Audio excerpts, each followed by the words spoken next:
وہ کم عمر بچی بولتی جا رہی تھی۔ میں نے کئی ملاقاتوں میں اس کی داستان حیات کو سنا اور سوچا کہ اسے قارئین تک پہنچاؤں۔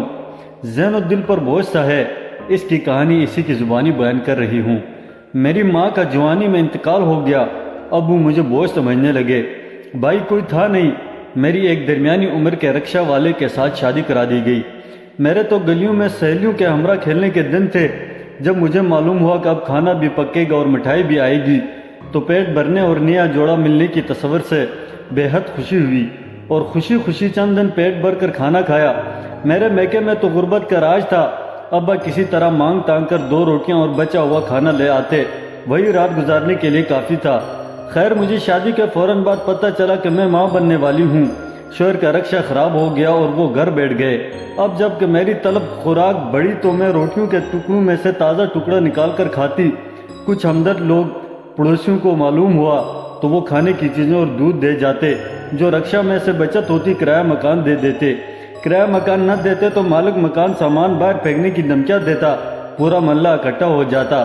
میری دکھوں میں اضافہ ہوا اور میں نے کئی بار مرنے کے بارے میں سوچا۔ سوچ سوچ کر ذہن مایوس ہو جاتا کہ کیسے گزارا کروں۔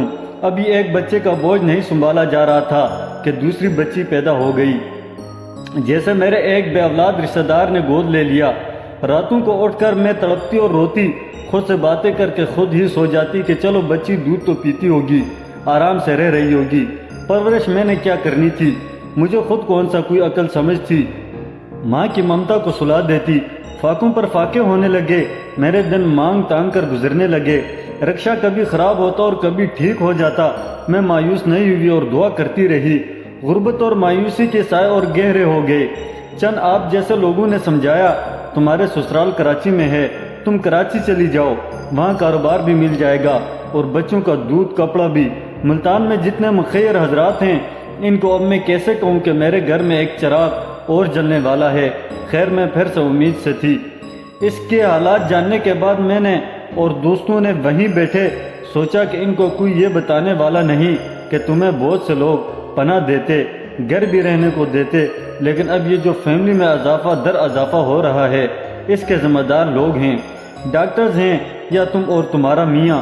وہ رونے لگی، مجھ سے جو بن سکا کرتی رہی، تسلیاں بھی دیتی رہی اور ملنے والیاں بھی سمجھاتی رہی کہ آپ خاندانی منصوبہ بندی پر عمل کریں۔ وہ کہتی، میں نے سنا تھا کہ جو روح جو اس دنیا میں آتی ہے خدا اس کے کھانے اور پرورش کی ذمہ داری بھی لے لیتا ہے، لیکن میں اپنے حالات کا ذمہ دار کسے ٹھہراؤں؟ بہت ہی دردناک باتیں سنائی، سننے والے دل تھام کر رہ جاتے۔ نیند تو رات کی یوں بھی نہیں آتی۔ ہم جیسے حساس لوگ پتہ نہیں کیا کیا توقعات رکھتے ہیں، کئی طرح کے خیالات ذہن میں آتے، یہ کر دیں وہ کر دیں، مجھ حقیر سے جو بن سکا سو کیا، مگر اسے تو دوائیاں بھی چاہیے، کپڑے بھی چاہیے، دودھ، اچھی غذا سب چاہیے۔ کچھ سوچ کر میں نے اسے کہا، میں تمہیں یہاں کی مشہور رہنما صدر لیڈیز کلب جو بہت درد مند دل رکھتی ہیں اور نام ہے بیگم فرخ مختار صاحبہ، ان کے پاس لے جاتی ہوں۔ تم 1-2 سال جب تک بیٹا بڑا نہیں ہو جاتا ان کی سرپرستی میں رہو، وہاں سب طرح کی پناہ ملے گی۔ شوہر آپ کے کسی سرائے میں رہ لیں گے، اسی طرح میری کچھ دوست اور عزیز بھی رکھنے کو تیار ہیں۔ اچانک اس کے آنسو بند ہو گئے اور کہانی بھی ختم ہو گئی۔ ہم نے سوچا کسی کا سرونٹ کوارٹر خالی ہوا تو اسے وہیں جگہ دلوا دیتے ہیں۔ وہ بالکل خاموش تھی، ہم سمجھے راضی ہو گئی ہے۔ وہ دن اور آج کا دن وہ لیڈیز پارک میں کبھی نظر نہیں آئی۔